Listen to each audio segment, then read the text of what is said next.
I founded Dialysis Care Center to focus in providing access to care to underserved community in the United States of America. Today, Dialysis Care Center is operating hundreds of multiple clinics in various underserved communities in the United States. I'm proud to say Dialysis Care Center is one of the top 10 dialysis providers in the United States today. One of the top 10 dialysis providers in the United States today. But for all I've done in providing and continue to provide access to care in the United States, I never forgot my home. I continue to advance the delivery of care in my country.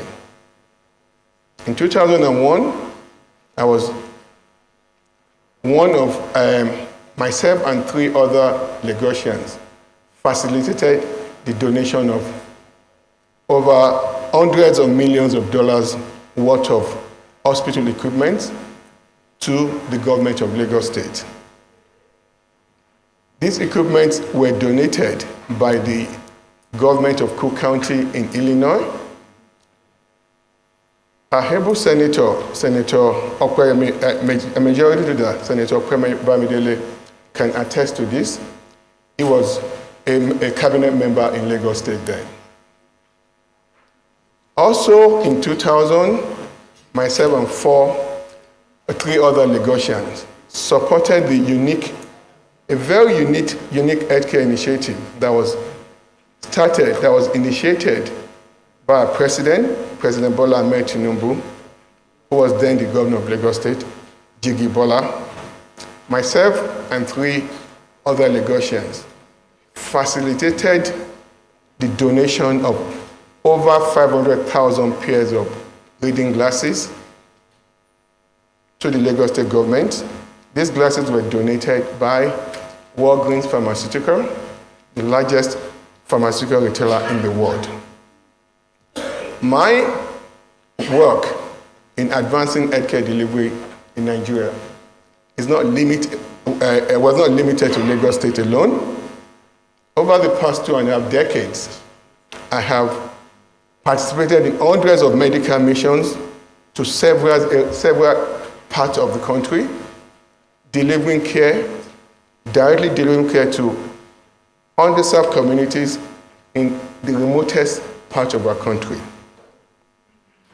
I also have a foundation that is funding several of these medical missions.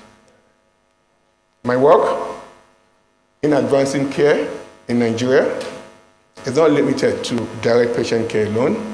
On the policy front, in 2015, I was invited by the then former President Muhammadu Buhari Presidential Transition Council on Health as a subject matter expert to help develop a policy document on how we can adequately fund our education. I'm seeing some answers from the Senator. Just give me 1 minute. More recently, up to about a few weeks ago, I was a member of the President Bola Tinubu Presidential Advisory Council on Health. I worked with 4 other brilliant and very dedicated Nigerians.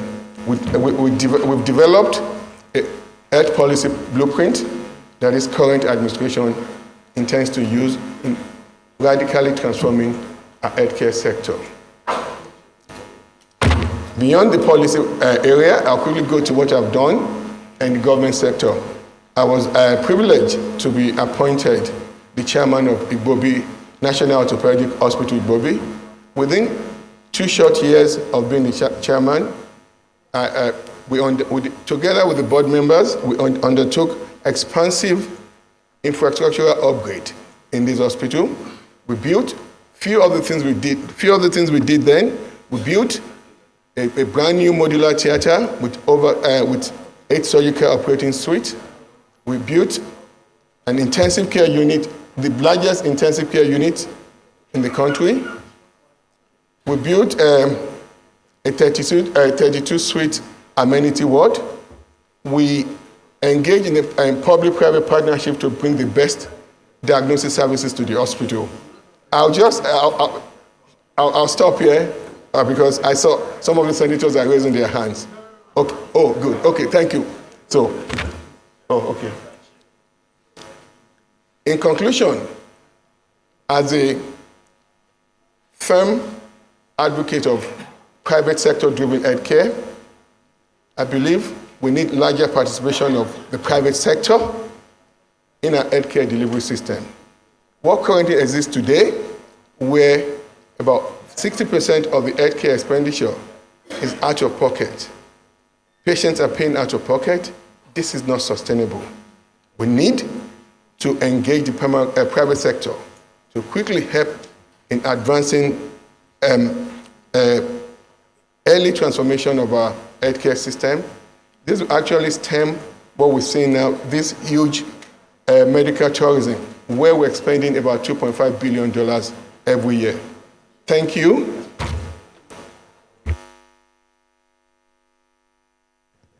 Senator Wasiu. Thank you, the Senate President, Your Excellency Senator Godwill Akpabio.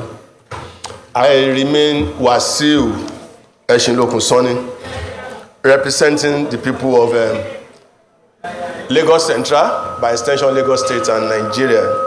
Thank you, sir, for the opportunity. Confucius once said, education breeds confidence. Confidence breeds hope. Hope breeds peace. This is Dr. Tunji Alausa from Lagos State. At peace with himself, not proud but not arrogant. One of us is suave, urbane, cerebral, dynamic, resourceful, and kind-hearted gentleman. Dr. Alausa has been very helpful in the health sector of Lagos State. Let me say that the various health missions, the Eco Club, were undertaken from US to Lagos and other parts of Nigeria. It was part and parcel of those health missions. You will recall, sir, and I'll quote Martin Luther King. He says, life's most persistent and urgent question is, what have you done for others? In that regard, I will say that Dr. Alausa has used his knowledge, expertise to serve the people of Lagos State pro bono without collecting a dime. He has been also a member of the Presidential Campaign Committee on Health. We are 4 of them, work on the health policy of the present government. Dr. Alausa is well known to us. Those of us from Lagos State, starting from Senator Abiru, we were with Senator Abiru in his office, and we found him worthy, and we concluded that we're going to support him for this position. Let me say that today, I want to invoke the principle of reciprocity. Our friendly disposition to other nominees from your various states. We've been quiet, observant, and we've not asked any injurious question. So, most distinguished senator, I commend to you your support for our own Dr. Moruf Olatunji Alausa. Thank you very much.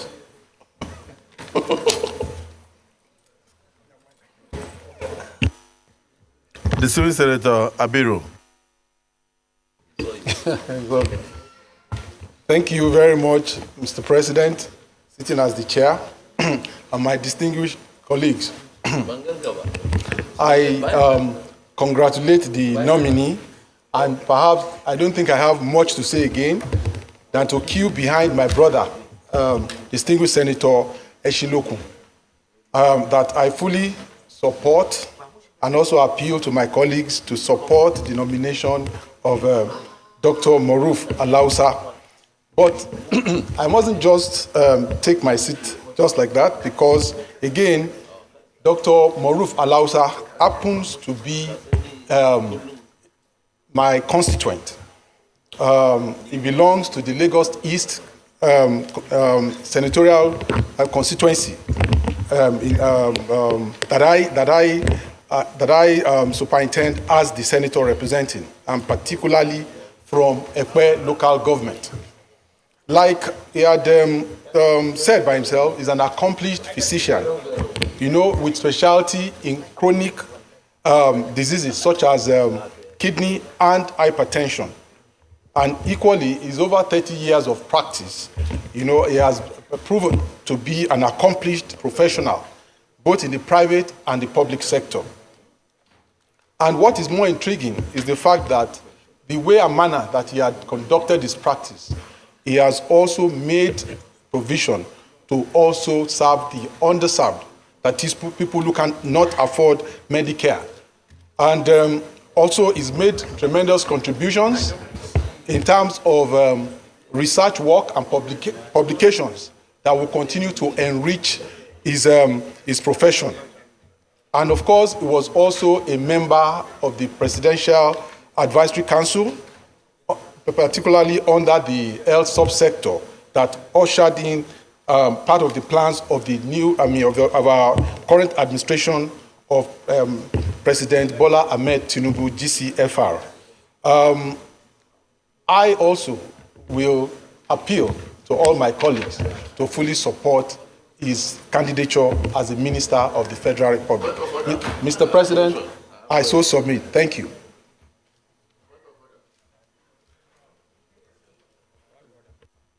A point of order? Order what? Thank you, Mr. President. My name is Karimi Sunday Steve. I represent Kogi West from Kogi State. Order 55, Rule 13. Senators shall attend the sitting of the Senate properly dressed in known traditional and formal attires. Senator Wadada.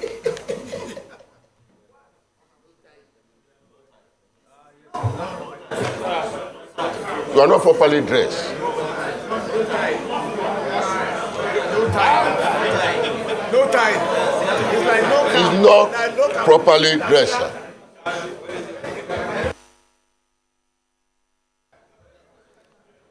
So, distinguished colleagues, distinguished Senator Karimi, your point of order is sustained. Distinguished Senator Abdul Fattah.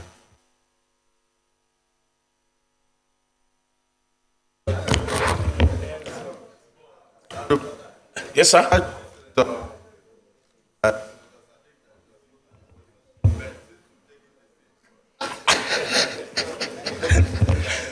Mr. President, sitting as the chair, Dr. Maruf, my name is Senator Abdul Fattah Buhari, Oyo North. I was going through your CV, and I'm impressed.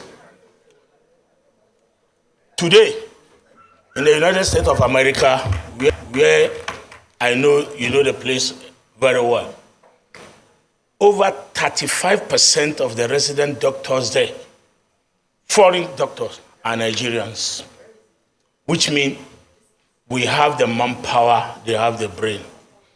Number one, what are you going to do to stop the brain moving, migrating from Nigeria to America or Europe? Two, the facility in Nigeria today are not there. What are you going to do in case you find yourself in the Ministry of Health to bring our health care, even if you can't match them 100%, but to the level where you have the confidence to see a doctor in Nigeria? More than 80% of my colleagues here, if ordinary headache, they would rather stay home instead of going to the hospital. Because the fear is that the equipment are not there. But we know we have the people that are capable to do the job.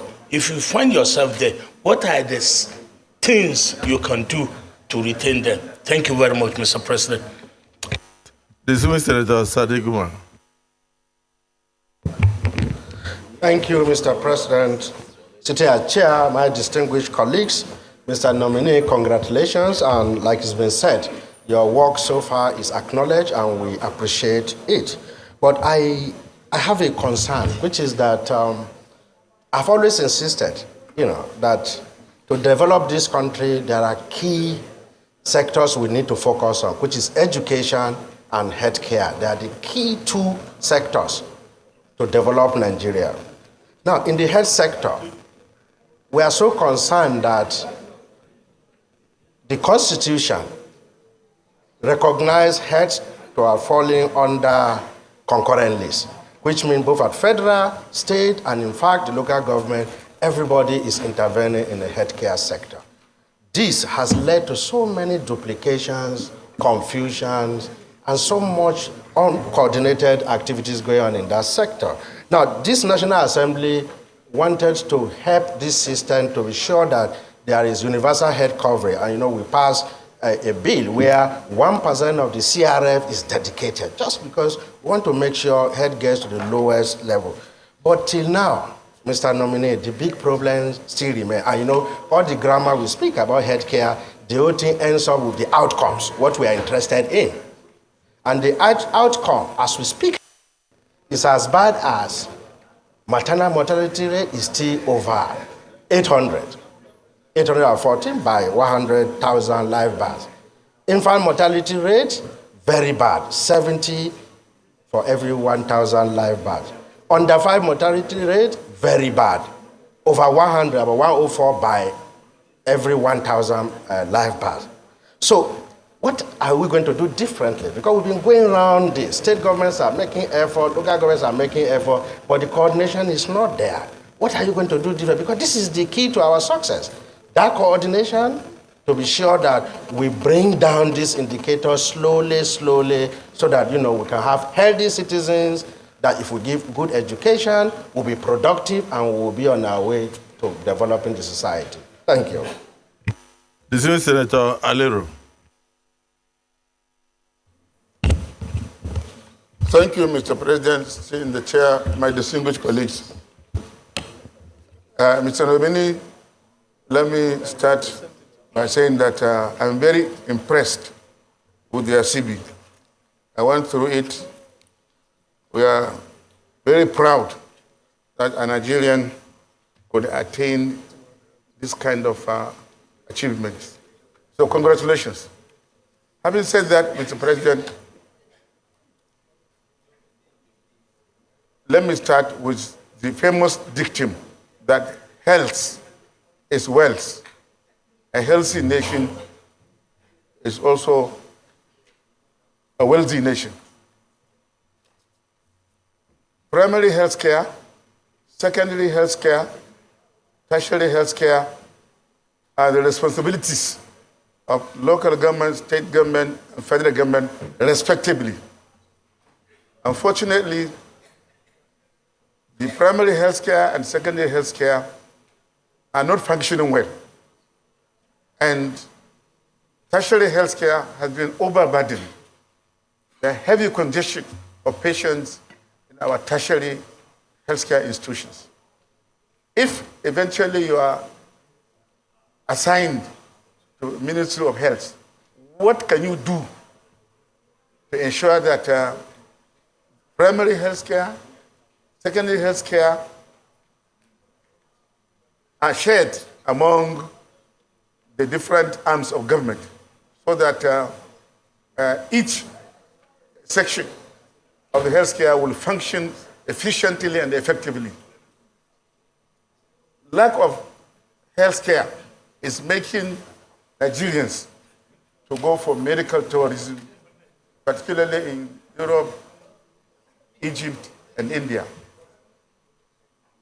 As a professional of international repute, what can you do to reduce medical tourism in Nigeria? Billions of dollars have been spent by Nigerians. While we have so many Nigerians, as said by my colleagues, in Europe, America, and the Middle East that has happened in the healthcare delivery in various countries. Thoroughbred professionals like you, what can we do to bring them so that we will stop medical tourism? Thank you, Mr. President.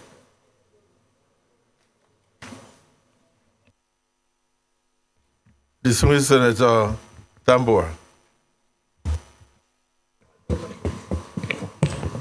Mr. President, sitting as chair, my colleagues, the nominee, let me join my colleagues in congratulating you for accepting to come back home and serve our dear country in this capacity, despite all of your achievements and what possibly you may continue to enjoy if you continue to serve elsewhere outside Nigeria.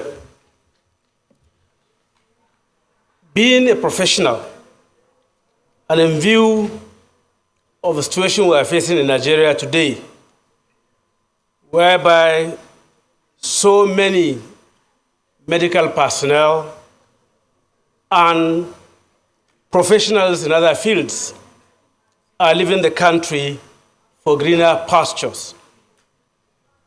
If, peradventure, you are appointed as Minister of Health, what measures and initiatives are you going to introduce to arrest the movement and mass of our professionals outside Nigeria and bringing them back home so that we together can turn around our Medicare and medical system in Nigeria? Thank you very much. Dismissed Senator Abbas Wakili. Mr. President, distinguished colleagues, I am Aminu Abbas, Adamawa Central. Mr. Nominee, my questions is related to the last two questions, but I want to put it in a different way. There is argument that health tertiary institutions shouldn't be run by government, should go private. And those proponents of this private sector participation are saying that it will reduce the brain dry and as well as medical tourism. Now, if you hold this saying and you want it to go private, how will you now advise the government vis-a-vis the health insurance coverage of Nigerians? Thank you.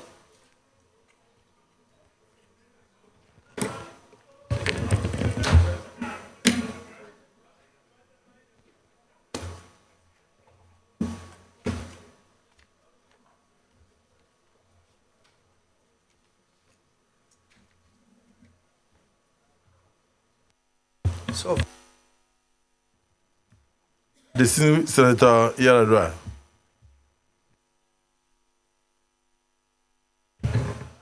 Thank you, Mr. President. Distinguished colleagues, my name is Abdulaziz Musa Yaradua, representing the good people of Katsina Central. I'm from Katsina State. Dr. Moruf Tunji Alausa, I want to congratulate you for being nominated by our most respected president. And I've seen you have a very rich CV. You know, some of us are locally trained here, but from your CV, you are based in the United States, and I've seen that you have been named one of the America's best physicians in 2007, 2012, and 2020. If you are confirmed by this Senate and you are appointed to be the Minister of Health. One of the challenges we are facing in this country right now in our medical or in our public hospitals is that the medical ethics that you know, which is very efficient both in Europe and the United States and other developed nations, where patients and medical practitioners are very, very careful to ensure that they don't make mistakes. In the event a patient dies, usually there will be a medical board. Here in Nigeria, a lot of people die in our hospitals due to negligence of doctors and some other medical practitioners, both in our public hospitals and the private hospitals. And no medical board is constituted to investigate this type of issues, except if probably the patient is a highly placed person. What will you do if you find yourself as a Minister of Health to ensure that our public hospitals and the private hospitals abide by this medical ethics? Number two, I have seen in your CV that you are a certified nephrologist and a kidney expert. Though I'm a layman, but I think most of our public hospitals, I don't think we have efficient kidney centers. You can see that most of our people in Nigeria here travel abroad if they have patients with kidney problems. Right now, one of our own, the former Deputy Senate President, Senator Ike Ikweremadu, who, because of his daughter in search of her health, traveled to UK. Today, we all know where he is. I believe if there are efficient kidney centers in Nigeria, probably he wouldn't have traveled abroad to seek for medical attention for his daughter. So my question is, if you become the Minister of Health, what will you do to ensure, being a kidney expert, to ensure that we have efficient kidney centers so that Nigerians in the future will not have to travel abroad? Thank you very much.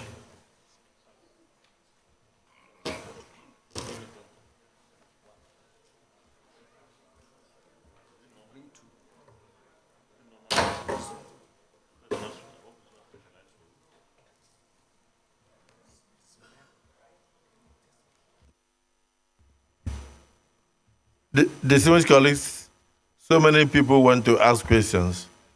So because of that, so you won't lose a track of the questions. Let's give him an opportunity to answer, and thereafter others can ask. Please. Thank you, distinguished senators. Yeah, thank you.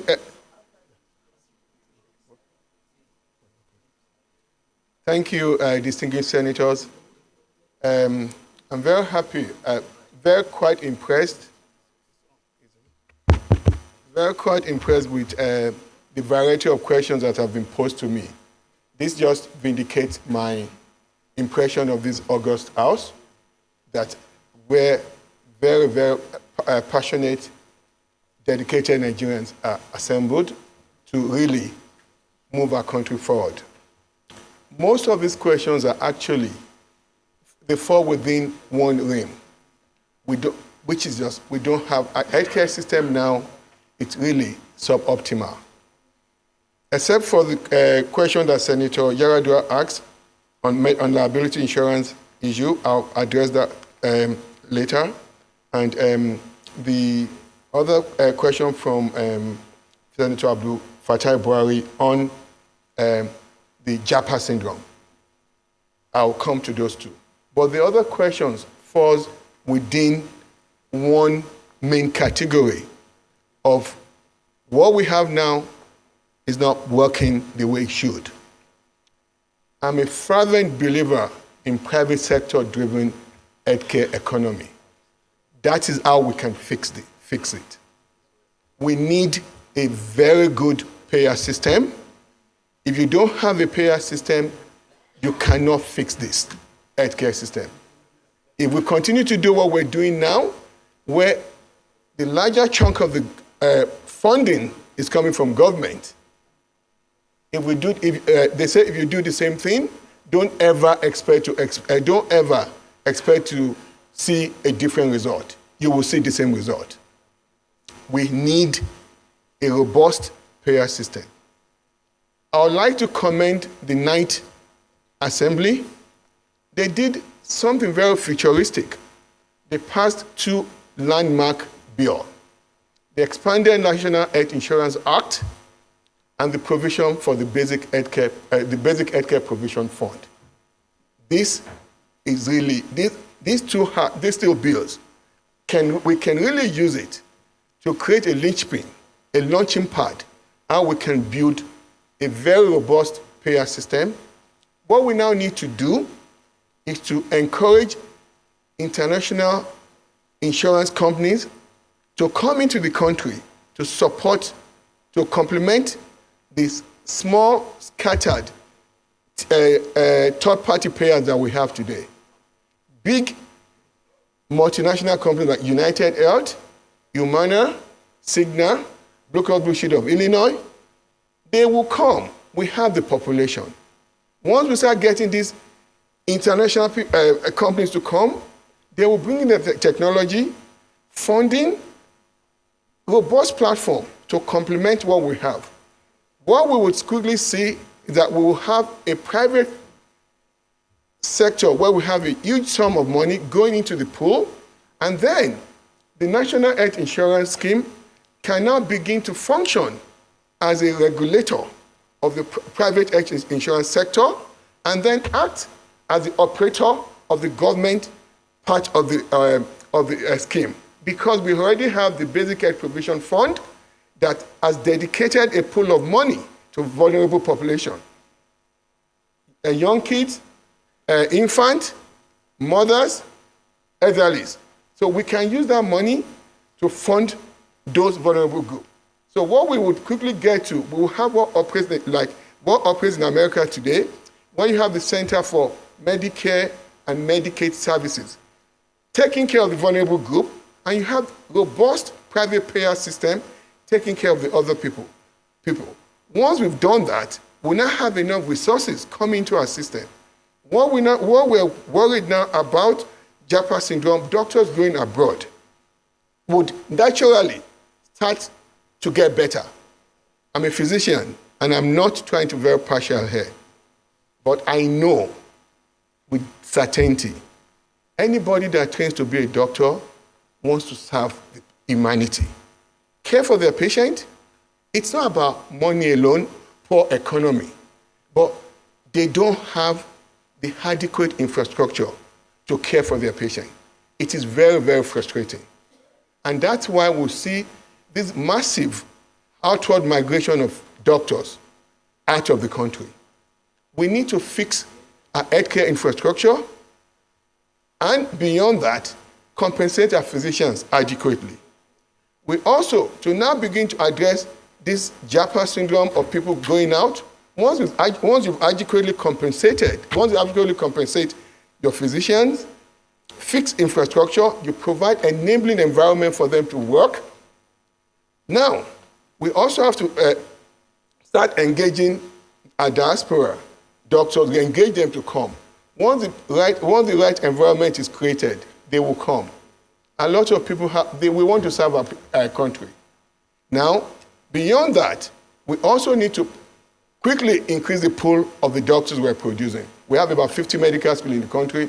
Government can provide special funding to these medical schools to double the number of doctors that are being produced. So, on that. Now, I would like to quickly talk on a very, very important, Senator Alausa, sorry, you said something about how can we get the sub-national government to take care of the primary and secondary health care system. Now, the federal government cannot force the local government beyond the federal funds being allocated. The federal government cannot force them to do what they have to do. But what is lacking here is there's the National Council of Health, which should be a meeting of the federal minister and the governors, where really health policy issues should be discussed. This council is not functional. They meet probably once a year or twice a year. This is not optimal. The National Council of Health should be really re-engaged to serve its purpose. And that's why we can get the sub-national government to do their role, to do what they need to do in terms of primary care and secondary health care. Now, Senator Yaradua, you asked a very important question of the way medical liability. Now, literally, there's no regulation. Anybody can just, any healthcare provider can just kill a patient. Nothing happens. Nothing happens. There's literally no consequence. We can't operate a healthcare system like that. We need to set up, like what obtains abroad, quality regulatory boards at the federal and at the state level. These quality regulatory boards would actually begin to credential and certify healthcare facilities, and patients who felt they haven't been treated well can report to those boards, and then the medical practitioner license will be withdrawn, will be suspended. Once that begins to happen, people will be accountable for their actions. That's one thing that is lacking and we need to do. Also, that's something that is very passionate to my heart. This is what I do with the lack of kidney care centers here, namely dialysis clinics and transplantation service in the country. You know, it's about, you don't have the funding. Averagely, one session of, even in Nigeria today, one session of dialysis cost about 25,000 naira. If you have to do at least, at standard you do 3 times a week, Nigeria they do twice a week. That's 50,000 naira a week. In a month, 200,000 naira. Even if you're a multi-millionaire and continue to do this, you will expend your money. One of the major causes of bankruptcy in the world is lack of health insurance coverage. Once we now have a robust payer system where the insurance pay for the dialysis, they pay for transplant, clinics will spring up. This is business. They follow where the money is. We can now begin, what we have now, our healthcare sector is only contributing less than 2.5% to our GDP. We need to really invite more private involvement, where we can quickly increase year-over-year contributory GDP by 5%. If we're able to do that, in 4 years, we can get our GDP to the GDP get the GDP to about 22%, where we have the health sector contributing to it. Today, in America, 22% of the GDP there, the healthcare accounts for 22% of GDP. That translates into $3.3 trillion spent. If we're able to do the same thing here, we can quickly bring in a lot of money into the healthcare sector, and what will happen, we'll create a healthcare sector that is even bigger than the oil and gas sector. And what will happen, compared to oil and gas, healthcare sector, it has a heavy need for manpower. What we can quickly do, if we get to that level, now we'll engage a lot of young unemployed citizens coming into the labor force, getting decent job, paying government taxes. We can do this. We just have to have focused leadership to get this done. I hope I've answered all the questions. Not totally. I see the hand of distinguished Senator Idiot. She's representing Lagos. Maybe there is something you did in Lagos that she wants to bring forth. Excellency, the Senate President, distinguished colleagues, before you is Dr. Tunji Alausa, a health practitioner of decades of experience. If confirmed, Dr. Alausa will be an asset in the balance sheet of Nigeria. And I've listened to him. He has explained to us all of his exploits outside of this country, in the private sector and the public sector. And I have no doubt in my mind that Dr. Tunji has proved to all of us that he has what it takes to run the Health Ministry if confirmed. Distinguished senators, I recommend Dr. Tunji Alausa for your confirmation and plead for the understanding of all the senators. And I take the leave of the President of the Senate to please allow Dr. Tunji Alausa to take the leave of the Senate. Thank you.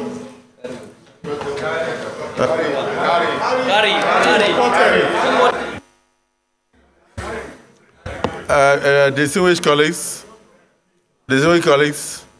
just in case there is something that happened in the Southeast so that we don't marginalize Southeast. Distinguished Senator Nweboye, your hand has been up. Thank you, Mr. President, distinguished colleagues, Dr. Alausa, from your records, you may be the next health minister. And if that happens, I want to bring your attention to two things.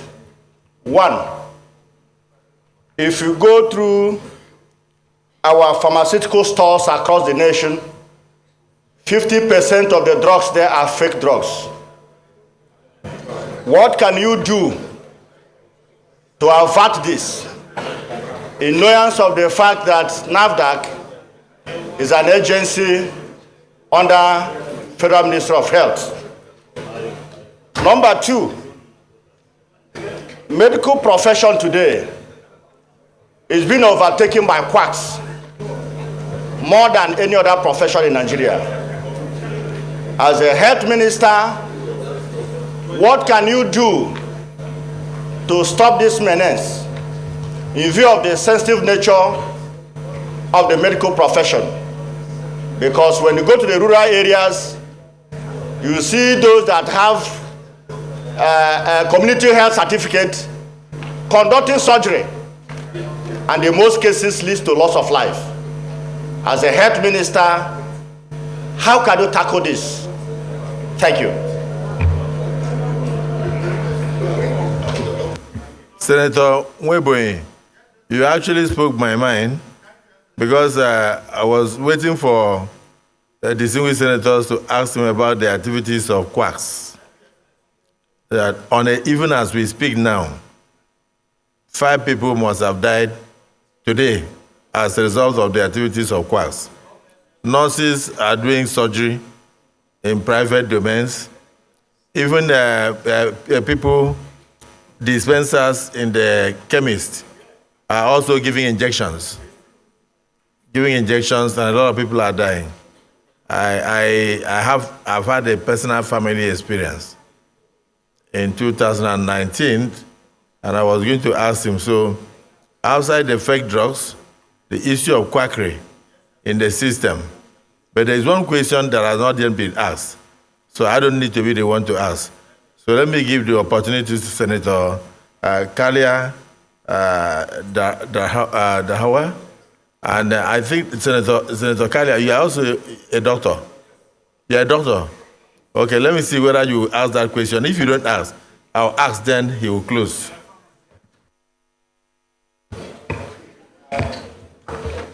Mr. President, my distinguished colleagues, Dr. Alausa, I just want to ask you a straight question. And I'm asking you as a doctor, and a private doctor for that matter.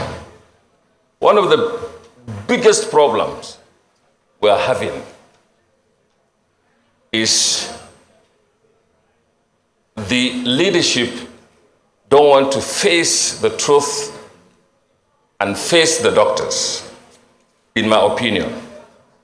There is a report of World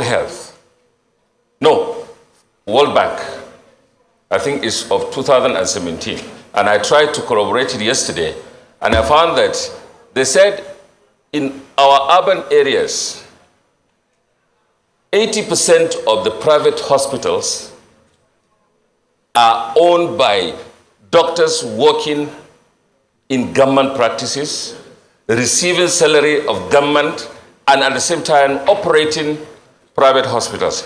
And by so doing, you have a situation whereby the private is no good, the government is no good. Because you cannot divide your attention and have 100% output.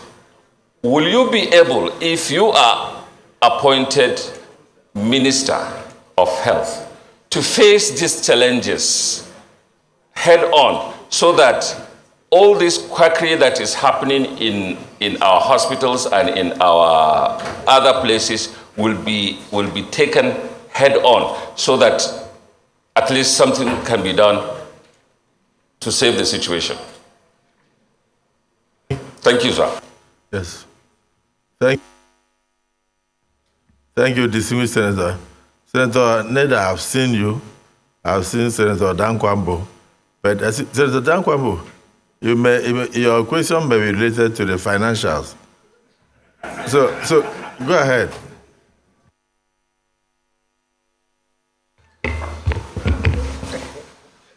Thank you, the Senate President. Let me start by congratulating the nominee and also to congratulate him for having this very nice CV. My question, sir, the nominee was given opportunity in the last administration to be one of the top advisors on health. And today, when you go around our federal teaching hospitals and federal medical centers, the situation is very bad and requires very urgent attention of the government. When I was elected, I think the first people to meet up with me are the people from the Federal Teaching Hospital Gombe. The situation is so critical. People are just sitting there. The equipments are in bad shape. The environment is not good. And delivery of health services are challenged. So I don't know what motivates you to come back. But what will you do different now to ensure service of health service delivery is different going forward from now? Thank you.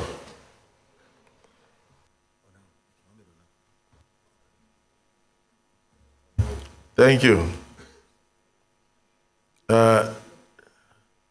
Senator Onawo.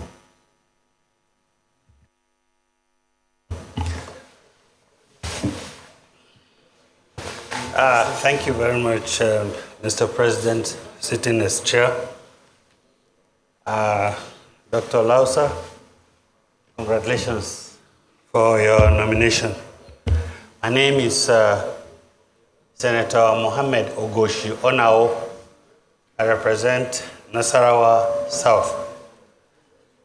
I am bothered by the spate of serious life-threatening cases as a result of accidents or gunshot wounds and life-threatening issues that are taken to hospitals that doctors or nurses will refuse to attend to such patients because there is no police report. I know you said just a while ago that doctors want to serve humanity when they decide to go into the profession. Now, if an accident happens in an environment where there is no police at hand and the patient is dying, should this patient die because there is no police to give a report? What can you do to forestall such? Thank you. I think that is a very good question. There are a lot of people with gunshot wounds, not through their faults, sometimes as a result of stray bullets, are dying in various hospitals because the hospitals have refused to treat them, waiting for police report. That if he's given an opportunity in the health sector, what will he do to stop the loss of lives of innocent citizens? We will allow you to answer that. But I just want to add one more question. If you are given an opportunity, what will you do to assist the poor people who are daily being detained in various hospitals in the country after treatment? A lot of poor people who cannot afford 2,000 naira, 1,000, 5,000 to pay for medical treatments are being detained for days in various hospitals in the country. And I know this, if you are one of those who move around, particularly during your birthdays and you try to go around the hospitals, you'll be shocked that some people after delivery of children, they are not able to pay the full bill and they are being detained with the newborn babies in various hospitals in the country. And these are federal medical centers, federal hospitals and state hospitals. They are not allowed to go home. They are told to stay there until they pay. Is there any form of arrangement that you will do that can cater to settle the medical bills of these very poor people who are suffering in the hospitals, not through their faults? That's the question. And the Senate President, you may add the question so that he can answer, because if we can't solve all our health problems today, we have to take other people. Thank you, Mr. Chairman.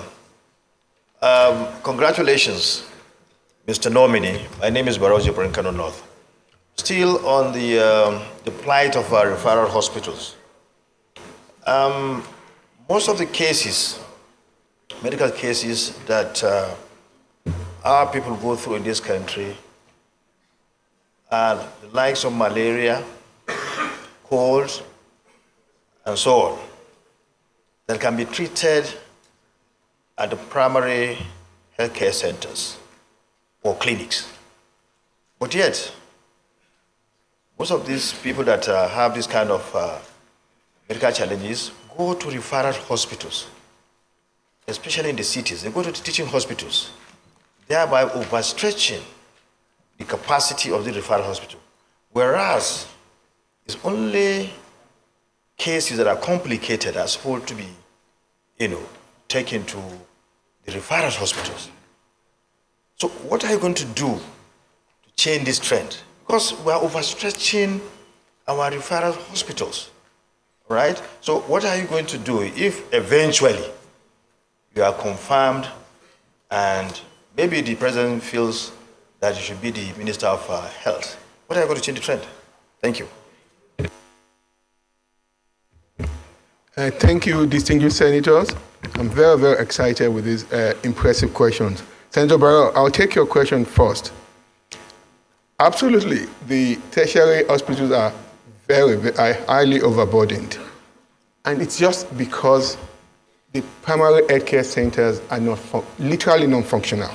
Senator Aliero alluded to that. what we need to do, we need to go beyond just building infrastructures. What we're saying is, oh, we built one primary care center in every local government in the country. We're going to double it to 2. And now we have, I was at a presentation as part of my work on the Presidential Advisory Council, meeting the CEO, the Director General of the National Primary Healthcare Agency. He told me, I said, we have 10,000 primary healthcare centers in the country today. Less than 30% of these centers are functional. So they're there, but they're deserted. No community health worker, no nurses, no physician there.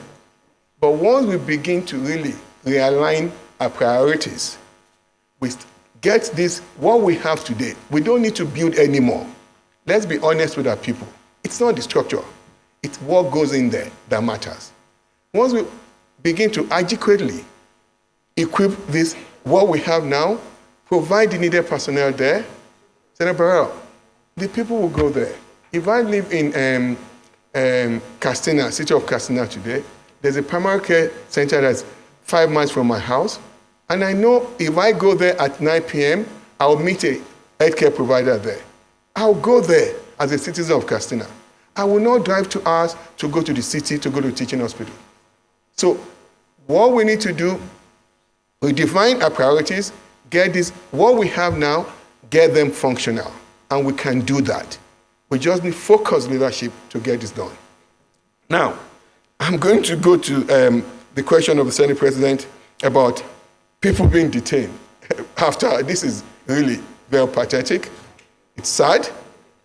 But then, the way to get this done is to have a payer system. And today, the Basic Healthcare Provision Fund can actually provide for those patients, but it's not being operated well. The Senate has done its own. You've passed this fund. It's a percentage of the federal budget, but it's not being managed. The National Health Insurance Agency they're not managing this fund well. So there's already a solution for that. This kind of patient can get rolled into this program that we already have, that are existing. But there's so much disconnection in the way those 2 programs are being managed. Please, because the public will be very interested in what you are saying. The question is information dissemination. Now, you are saying that the Senate had already provided a solution by passing a bill that was signed into an act, providing, what do you call it? The bill is the Basic Healthcare Provision Fund. The funds are there. And that in the funds, let me tell you how the funds was apportioned. 55% of the fund is meant to, 55% of that fund is meant to go to the National Health Insurance Agency, while about 40% of that fund goes to the National Primary Healthcare Development Agency, and about 5% to the National Emergency Management Agency. But the way those funds are being managed, nobody knows. Now, if you are given an opportunity to be a Minister of Health or to work in the health sector, how will you manage the fund? What modalities will you put in place? Want to even let the farmer and the poor people in Nigeria to know that there is succor provided by government through legislation, and that those funds are actually there to assist them instead of they are being detained in hospitals weeks and months after their surgery and after deliveries. What will you do differently to make sure that the public is, 1, aware, and 2, impacted by these funds?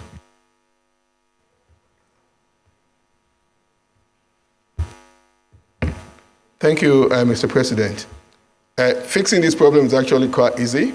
It's just to build synergy, but before then, aggressive orientation and education of the public to let them know of the availability of this fund And that when I say build synergy, we can now get the National Health Insurance Agency that has a large pool of this money to now begin to enroll patients like this. Now, if a patient gets to the hospital today, if they don't have coverage, they know the fund is there, they can apply for emergency health care insurance coverage. And we will mandate the National Health Insurance Agency to approve the coverage within 48 hours, once they've gotten the biometrics of the patient. And once that's done, once that patient is now able to provide evidence of insurance coverage to the hospital, they know they can get their money from the National Health Insurance Agency. Very simple.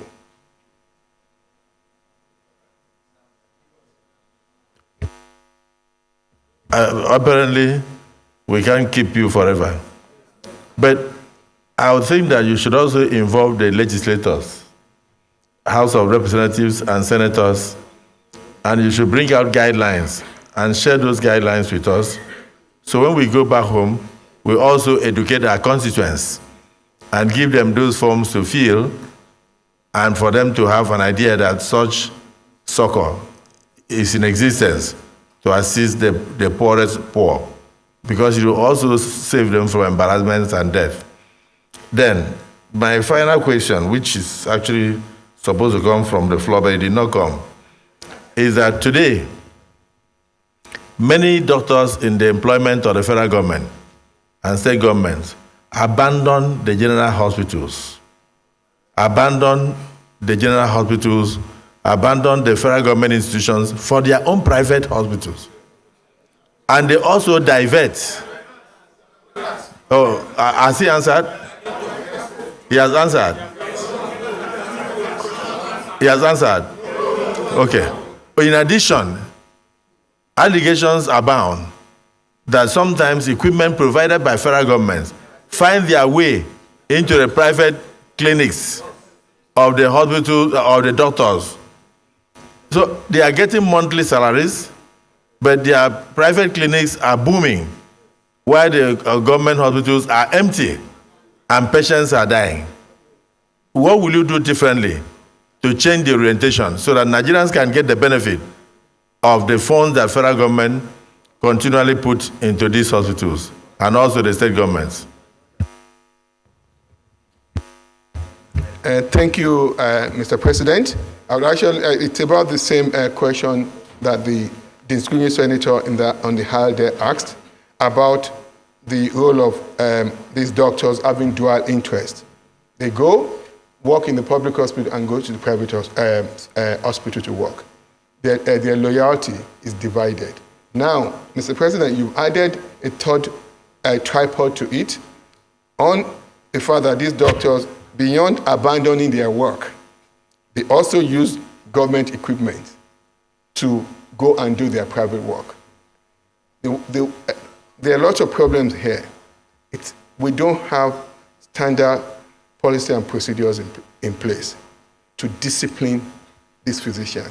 And that's what the senator said, that the government or NMA, they're very reluctant in confronting the doctor. We have to. They have to be held accountable. That's what happens everywhere to any profession. You have to be held accountable. If you're not held accountable, you do whatever you want. We don't have, and that's why we have to build a robust regulatory body that will hold all these doctors accountable. A member of a senator or an House of a rep member or state assembly member can, if their constituent go to complain, exact the complaint that's coming to you, Mr. President, they can call the regulatory agency. This is what I'm seeing in my hospital, in my district in Iyo. Doctors are not there. They abandon the place, they take equipment. The regulatory agency will come, unbiased, investigate. If those allegations are found to be true, the doctors will be sanctioned. Their license will get suspended. No doctor, no professional wants their license to be suspended. That's a pathway to feeding, and that's what separates you from lunatism. You want to protect their license. It's making people accountable. That's how we can begin to fix problems like this. Now, I need to quickly answer Senator Mohammed Onaho, distinguished Senator Mohammed Onaho. This is very actually sad when you have trauma victims being taken to hospital still alive, and somebody is saying, "Oh, we can't care for you because you need to get a police report."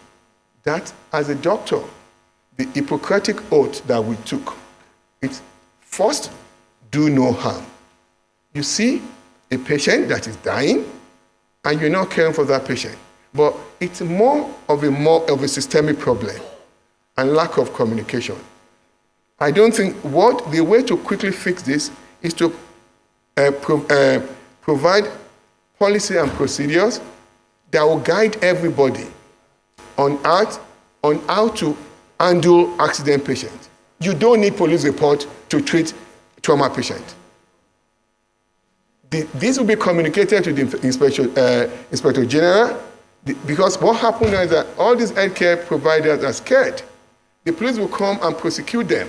That, oh, you've treated a victim, a fraudster, and then what happened? That's what they are afraid of. But even if you're a fraudster, even if you're a robber, and you're not dead yet, it's your right to live. You can be treated, be rescued, be saved, and then be prosecuted. That's it. You don't say, "Oh, I'm not going to treat you because you're a robber," and then you die. You've taken that ability for that person to live into your hand. That is not acceptable, and that's not the way doctors are trained. First, do no harm. Now, let me quickly answer distinguished Senator Mobo's question about NAFDAC and quacks. That actually fits well into distinguished Senator Yaradua's question. Medical liability. There are lots of quacks there. Why there are quacks is that there's no accountability. I can be a nurse today, open a healthcare shop there, start doing deliveries. Nobody's regulating. All the healthcare facilities are not regulated.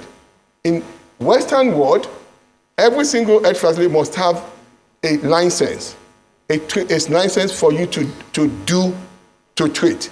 And that license also has different layers. You can be an outpatient clinic.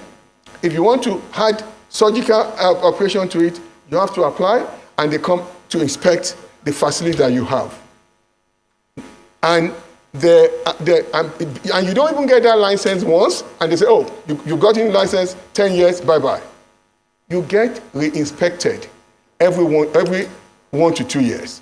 You have to maintain those standards. We need to build quality regulatory body that will take care of this.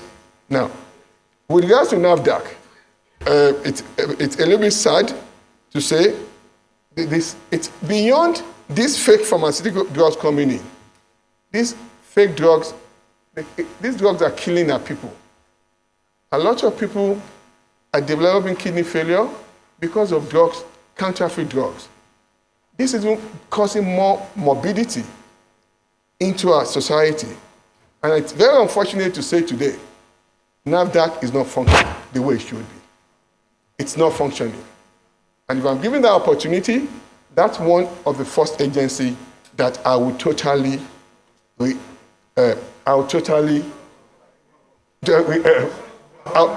reform. It's not functioning. NAFDAC is not doing its work. Not doing its work.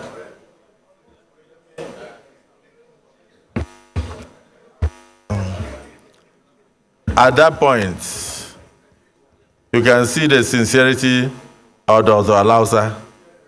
I think just like every other person here, I've also been a victim of medical neglect.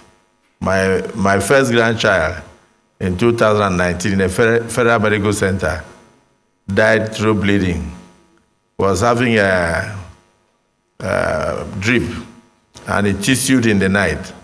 There was no help, no doctor, no nurse, and he bled until he lost over 60% of his blood. and almost going mental. He struggled and fell on the floor, was looking for water to drink, and he rolled on the floor outside, entered early morning dew, poured the dew all over his body, and then that's where they found him. By that time, he had gone into a coma. I was on my way to Port Harcourt for the 2019 rally. When they called me, I entered the 32-year-old boy. I struggled. They went to go and bring the defibrillator to attempt to revive the heart. It did not work. And I said, how long? They said it stopped working 8 years ago. I used my hand and struggled with my personal physician. I could not revive him. I had to close his eyes and put him in the mortuary. And then I proceeded to Port Harcourt for the rally. He left behind 3 children. Almost every family has suffered from what is going on in our hospitals.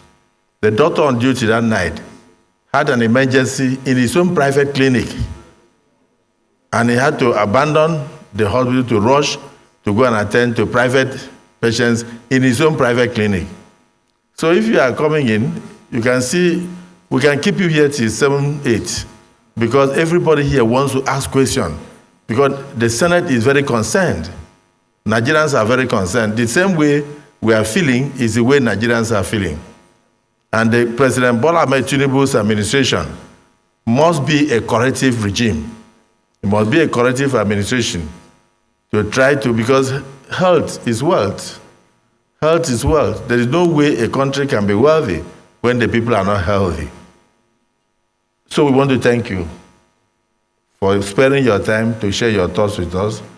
You ended well by saying that a lot of things are not working, that even NAFDAC is not working, and that if given the opportunity, you get NAFDAC to work. I think on that note, you can take leave of the Senate. Thank you.